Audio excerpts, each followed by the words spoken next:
kita juga tahu bahwa gempa yang terjadi ini kabarnya juga menurut data dari BMKG ada 2.119 gempa susulan. Lantas apa yang bisa kita lakukan saat ini? Antisipasinya seperti apa? Kita lihat dulu informasinya berikut ini.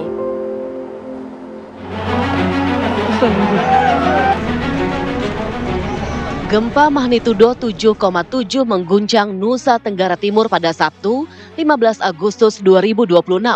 Gempa dahsyat yang berpusat di Nagekio ini memberi dampak kehancuran ke berbagai wilayah di NTT, mulai dari Kabupaten Manggarai dan Manggarai Timur, Kabupaten Sika, Kabupaten Nagekio, Kabupaten Ngada, dan Ende.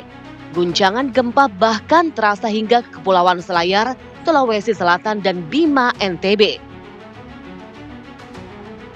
Berdasarkan data dari BNPB, korban meninggal dunia akibat gempa magnitudo 7,7 yang mengguncang NTT mencapai 68 orang, 213 mengalami luka, dan lebih dari 5.000 orang mengungsi. Meski sudah mengungsi di lahan terbuka bawah tenda dan jauh dari bangunan tinggi, namun warga Nusa Tenggara Timur masih dibayangi gempa susulan dengan magnitudo antara 2-5 setiap harinya. Badan Meteorologi, Klimatologi, dan Geofisika atau BMKG mencatat sudah ada 2.119 gempa susulan di Nusa Tenggara Timur. Senin pagi kemarin, sekitar pukul 8:46 waktu Indonesia Tengah, gempa bermagnitudo 5,8 kembali mengguncang Pulau Flores. Beberapa menit kemudian, gempa magnitudo kembali terjadi dengan kekuatan 4,3 di Manggarai, disusul getaran yang menurun di kisaran kekuatan 4,1, 3,6 ke 3,0. Bukan hanya di Nusa Tenggara Timur, pada waktu yang bersamaan pada 15 Agustus 2026, gempa bumi juga terjadi di Simalungun, Sumatera Utara dengan kekuatan magnitudo 6,4. Pada hari yang sama, gempa dengan kekuatan magnitudo 6,0 juga terjadi di wilayah Parigi Mutong, Sulawesi Tengah. Sampai kapan ancaman gempa susulan yang bisa mengakibatkan kerusakan dan bencana ini terus terjadi? Apakah gempa di Nusa Tenggara Timur bisa memicu terjadinya gempa dan aktivitas gunung berapi di wilayah lain? Seperti apa penanganan dan persiapan warga untuk melewati bencana gempa bumi seperti di NTT ini? Tim TV One mengabarkan. Oke, Kak Marati, tadi kita sudah mengetahui bagaimana situasi terkini di sana, lalu juga ada prediksi dari BMKG itu sendiri. Nah, kita akan bahas lebih lengkapnya bersama dengan Pak Daryono sebagai pakar gempa bumi katanya nih Pak. Berarti paham sekali ya Pak ya? Hanya menekuni bidang itu. Menekuni bidang itu. Oke Pak, pertama-tama saya ingin mengetahui terlebih dahulu, kenapa sih ini gempa susulan itu bisa sering terjadi sampai ribuan kali loh? Ya, karena gempanya besar. Jadi kalau kepala 6 itu kan strong. Kalau kepala 7 itu big. Kalau kepala 8, 9 itu large. Jadi dahsyat ya. Jadi ini big earthquake. Ini sebenarnya ya gempa besar.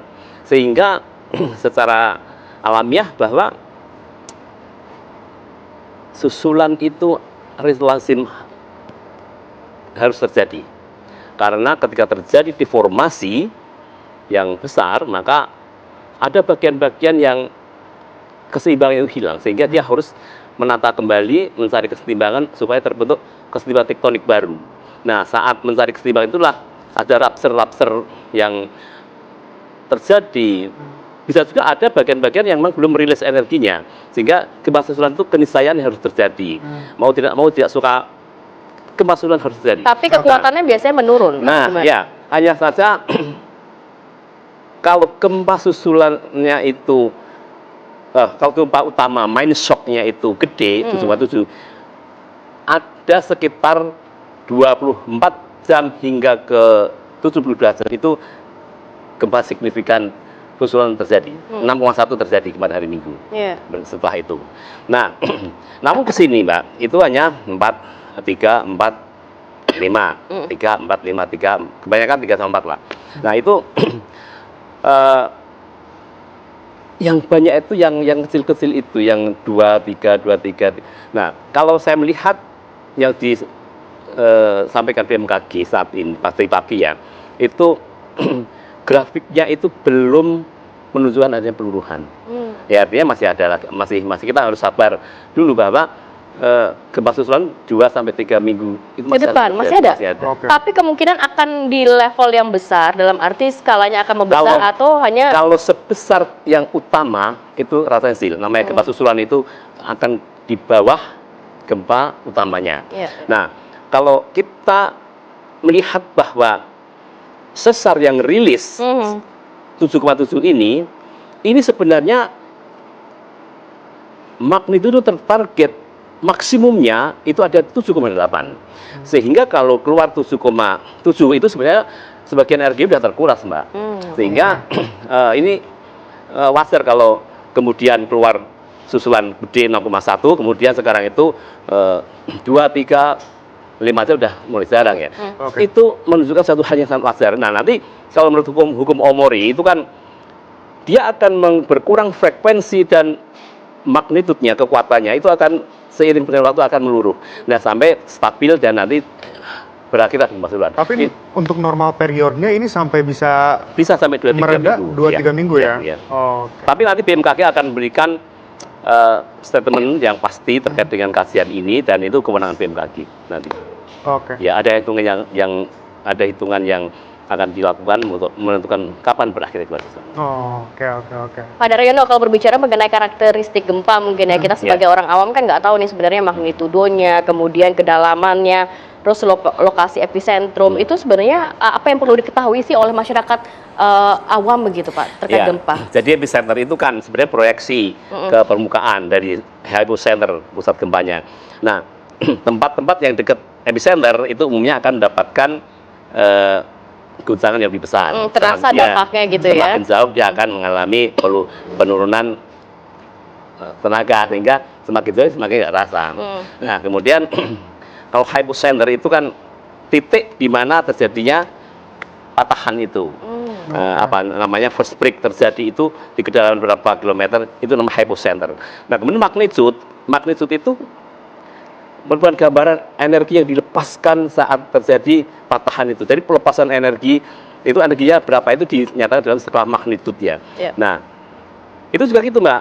Kalau semakin gede ya tentu saja kita akan mendapatkan input motion guncangan yang besar, tapi semakin kecil magnitude ya semakin kecil ya. Nah, kemudian kalau ada magnitude, ada kedalaman, ada apa satu lagi ya? Epicentrum.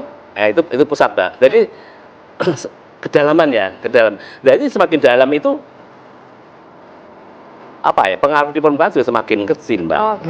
Tetapi gempa dalam yang gede kekuatannya 7, atau 8 itu akan membuat spektrum yang sangat luas sekali guncangannya, Mbak. Meskipun belum tentu merusak ya. Karena kalau hypocenter dangkal seperti yang terjadi di Flores ini, dia akan memiliki pancaran energi itu sampai di permukaan itu seolah masih utuh, Mbak, belum banyak mengalami atenuasi sehingga guncangannya akan lebih dahsyat kalau dangkal dibanding kalau dalam. Pak, tapi kalau untuk karakteristik Indonesia ini sendiri ada risetnya nggak sih Pak, bahayanya untuk Indonesia ini di magnitudo di skala Richter berapa nih guncangannya? Ya, sebenarnya magnitude itu kan sebenarnya gambaran dari panjangnya bidang patahan yang terjadi yang mengalami pergeseran dan luasnya pergeseran yang terjadi. Nah, semakin panjang jalur sesar yang mengalami deformasi, dia akan merilis energi semakin besar.